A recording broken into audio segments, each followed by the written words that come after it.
Let's begin with the cases. We've simplified the unit into two cases, one for the tube and base and another for the accessories. The handle on these cases has been beefed up to take even more wear and tear. To begin setting up your unit, you will start with the accessory case. Find the yellow base plate with wheels inside and place it on the ground.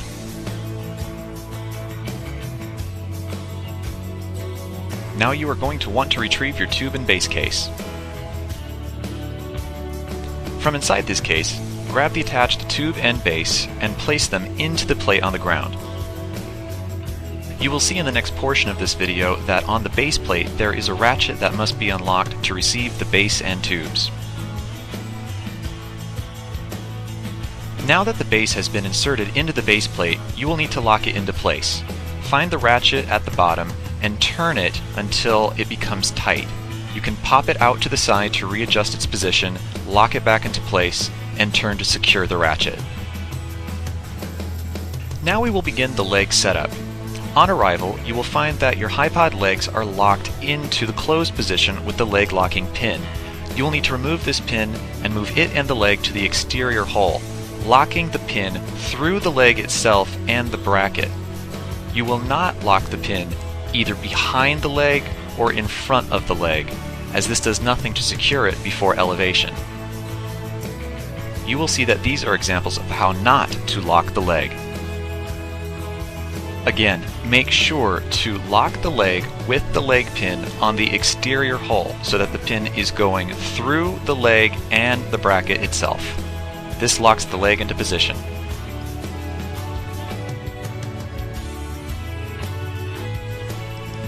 At this point in the setup, you can extend the HiPod legs to their full length. Lock them loosely, as you will most likely need to adjust them in the next step.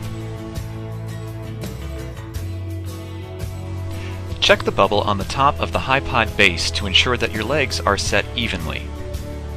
Adjust the legs to make them level, and check the bubble again. At this point in the setup, your unit should look like this, legs extended and locked into place. Shake the silver ring at the top of the base to confirm that your legs are rock solid. Any movement, readjust and try again. Once the leg is confirmed to be stable and the primary leg lock has been tightened, you can adjust the second leg lock into place. This is a redundant safety lock in case the primary lock ever gives way or slips. Both leg locks must always be used on each leg. Never extend a HiPod tubing system until both leg locks are in place. You can see another view here of what these leg locks look like in their proper positions. Now, on the top of the base, just above the silver ring, you will find another ratchet. It's the same style as the one on the base plate. When it's open, you will be able to swing the tubes left and right. If you close the ratchet like this, it will grab the tubes inside of the base. This holds the tubes in the base while you're extending the tubing. Now retrieve the robotic motor from your case. Use the mounting pedestal at the bottom to insert at the top of the tubes as such. Below the motor, you will see a ratchet where you twist and then pop the ratchet out, readjust again, and then continue to tighten until fully secure into the top of the tubes. Now find the cable bundle that was included with your unit and locate the yellow T-bar. This represents the top cabling. Find the space where the T-bar is and then locate the carabiner that is dangling off of a hook on the side of the top of the tubes. Use this to slide the cable bundle into the carabiner so that the T-bar is above the carabiner. This helps to dangle off the side and act as a strain relief.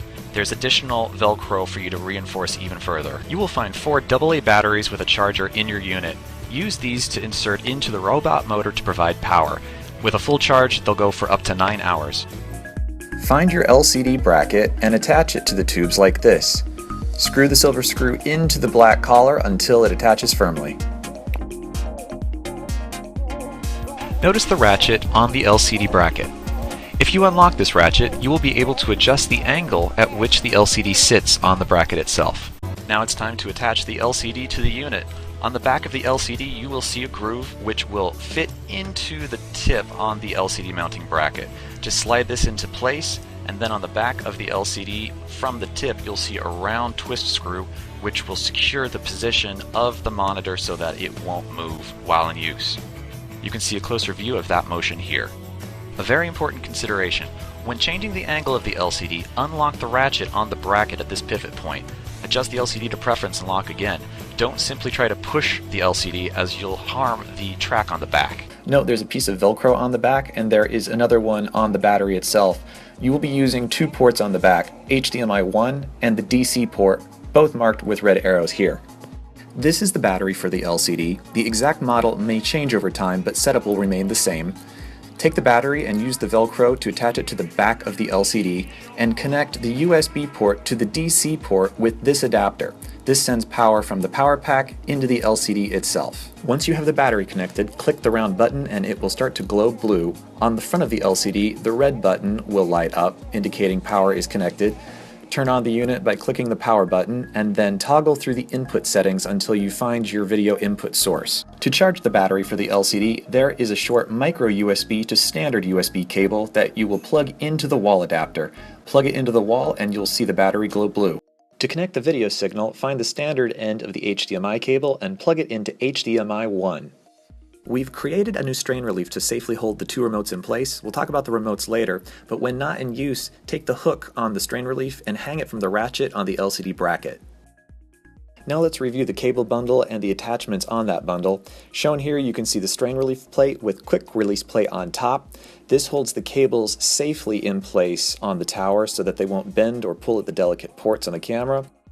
You'll use the smaller hole in the middle that is right next to the two levers on the strain relief plate.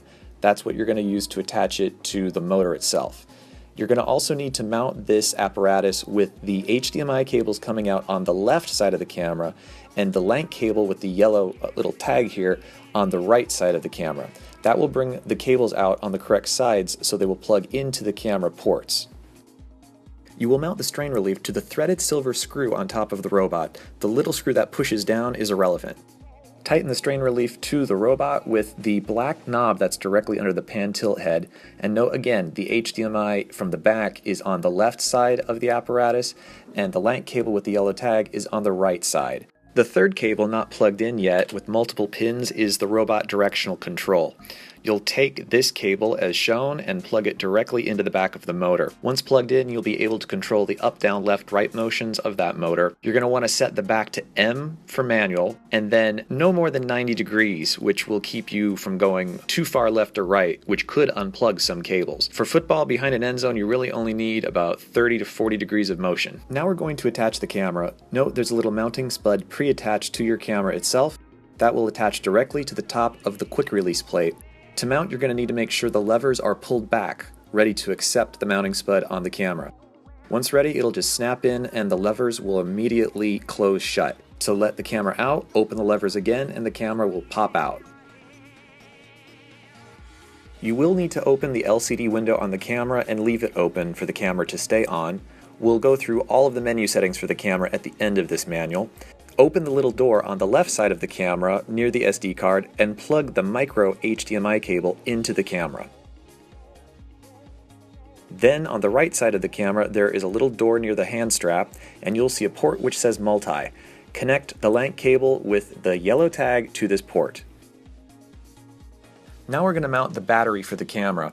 Revisit the hook where you put the cable bundle through the carabiner earlier. You're going to grab the battery, which looks like this, although the exact style may change over time. It will have a battery adapter in the back, which will allow you to take one of the brass screws, as shown here, put it through the back side of the hook, and sandwich it to the battery by tightening. That will hold the battery safely in place. You must use the larger battery for the camera rather than the internal small battery the camera itself has, as that will die in roughly 20 minutes if not connected to this larger battery.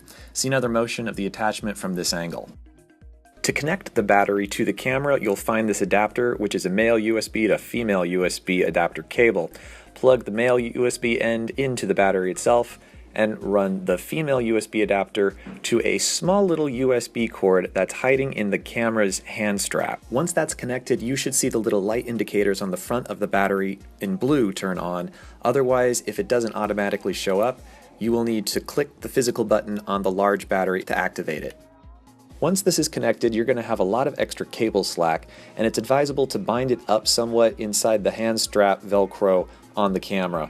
Just hold it in, but allow enough room of the cable for it to be able to move left and right the way you need. You can more or less see the range of motion that you'll need here. Tightening it up too much will also cause the cables to potentially unplug during use. Now let's talk about the two remotes in the strain relief on the cable bundle. The directional remote has the arrows up, down, left, right on it with a slider at the bottom. If the slider is to the left, the robot goes slower. If to the right, it goes faster. You're going to want it all the way to the right. The other remote is the camera remote. You see it now has a light indicator which shows red when recording and green when it's not recording. This is a very nice function which removes the need for text on screen information to be applied, but we'll show you how to do that later, just in case you still want to. With two hands, control will look like this.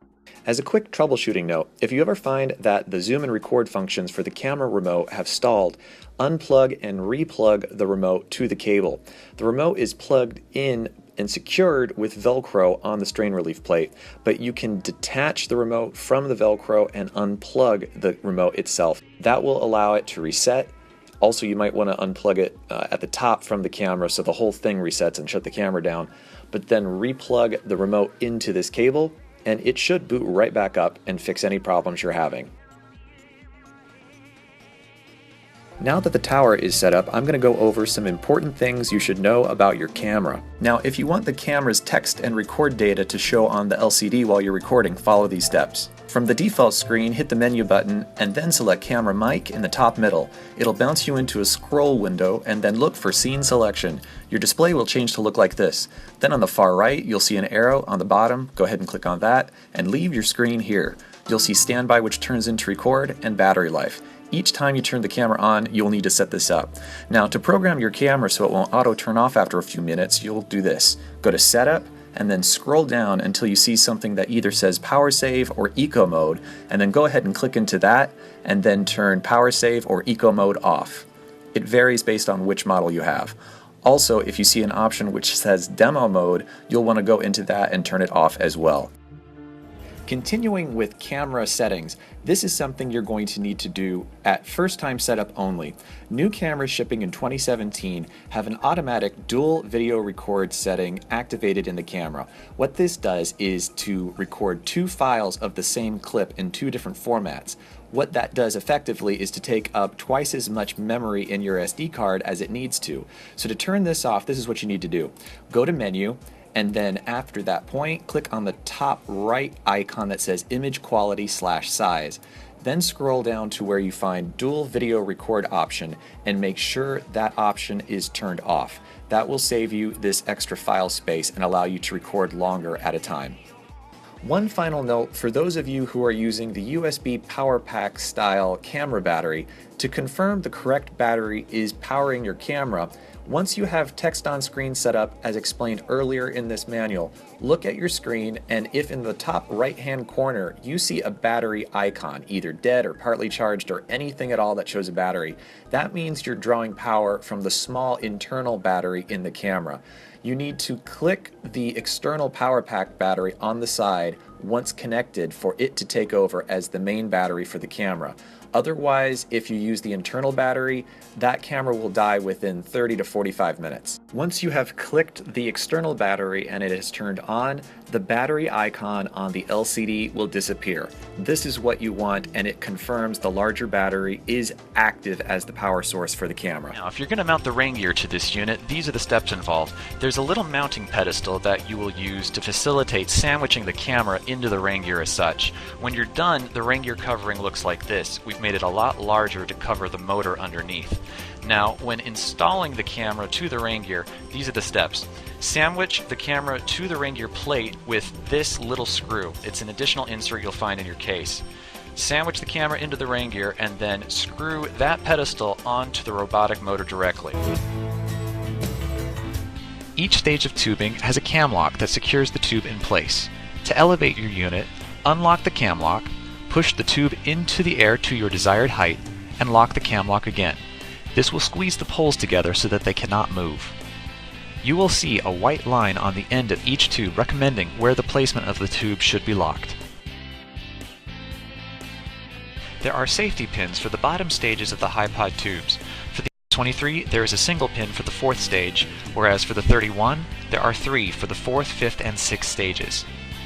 Find the hole at the bottom of each HiPod stage, take the pin, and push the pin through the hole. This will prevent the tube from slipping if a cam lock for some reason fails. On each stage of the HiPod tubes, there is a strip of Velcro to keep the cables out of the way. Take the Velcro strip, open it, place the cable inside, and close it again. Beyond keeping the cables neat, it helps to act as a strain relief throughout the unit.